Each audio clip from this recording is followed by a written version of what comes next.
50 লক্ষ টাকার চাঁদাবাজি, বিজেপি বিধায়কের তোলাবাজি, পরিবর্তন ভেবেই আতঙ্কে পরিবার। উনি আমার কাছে 50 লাখ টাকা চেয়েছেন, আমি এটা দিতে নারাজ। আমি বলেছি, আমার মুখের উপরে বলেছি যে আমি 50 লাখ টাকা আপনাকে দিতে পারবো না, আমার সামর্থ্য নেই 50 লাখ টাকা দেবো। একটা দুটো টাকা নয়, 50 লক্ষ টাকার তোলা চাওয়ার অভিযোগ বিজেপির বিধায়কের বিরুদ্ধে। একদিকে বিজেপির দুর্নীতিতে খড়গহস্ত, বিজেপিতে দুর্নীতি তোলাবাজির কোনো জায়গা নেই, একথা বারংবার বলেছেন বিজেপির রাজ্য সভাপতি শ্রমিক ভট্টাচার্য। কিন্তু কে শুনছে কার কথা? দেদার চলছে তোলাবাজির খবর সামনে আসতেই বিজেপির নেতৃত্ব ইতিমধ্যে 22 জনকে সাসপেন্ড করেছে।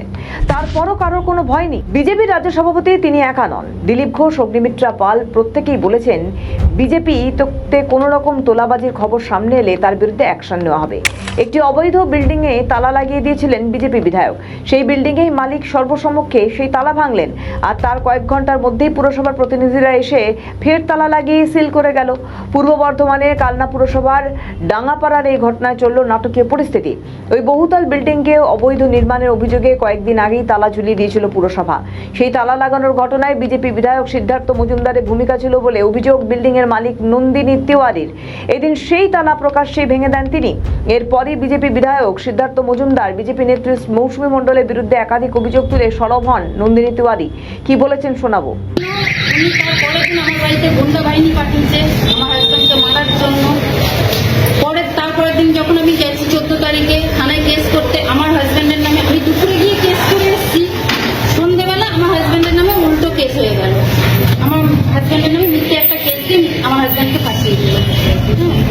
পরশুদিন রাতে আমি যখন থানা থেকে আসছি, তখন আজকে আমার হাজব্যান্ডের নামে কালকে রাতে বিধায়ক নিজে গিয়ে থানায় বসে এই কেসটা করেছে।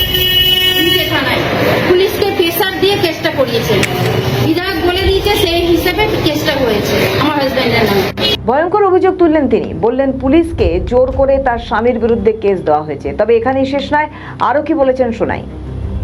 ওনার কোনো রাইট নেই আমার বিল্ডিং এ হচ্ছে তালা মারা, তার জন্য আমি আমার বিল্ডিং এর দরজা খুলে আমি নিজে প্রবেশ করি। এবার যদি উনি আসেন, উনি আমাকে মারবে, কাটবে, যা খুশি করবে, আমি তো ওনাকে 1 পয়সাও দেবো না। তারপরে দেখুন উনি এবার কি করবে।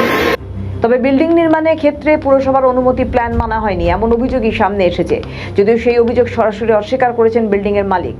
দিয়েছে কোর্ট থেকে, এই যে আপনাদেরকে সব দেখিয়ে দিচ্ছি, আমার কাছে প্রপার কাগজ আছে।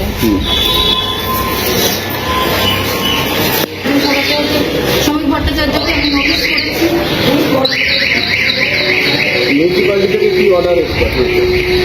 আমাকে মিউনিসিপালিটি থেকে হচ্ছে নোটিশ করেছিল।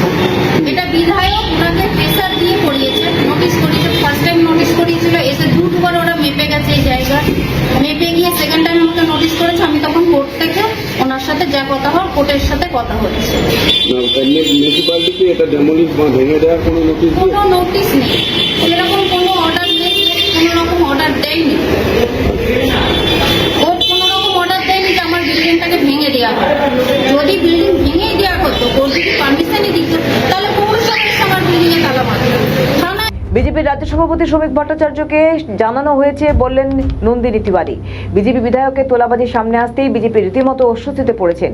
বিজেপির রাজ্য সভাপতি এই বিষয়ে কোনো অ্যাকশন নেননি। বিধায়করা যদি তোলাবাজি করেন, মানুষ কোথায় যাবেন? কোথায় গিয়ে নিজেদের অসুবিধার কথা বলবেন? বিজেপি বিধায়কের তোলাবাজির অভিযোগ সামনে আসতেই বিজেপি নেতৃত্ব কি ব্যবস্থা নেন, নজর থাকবে। আমাদের ভিডিও ভালো লাগলে লাইক ও শেয়ার করুন, কমেন্ট সেকশনে আপনাদের মতামত জানান। আরও ভিডিও পেতে আমাদের চ্যানেলটিকে সাবস্ক্রাইব করুন এবং প্রতি মুহূর্তে খবরের আপডেট পেতে প্রেস করুন বেল আইকন।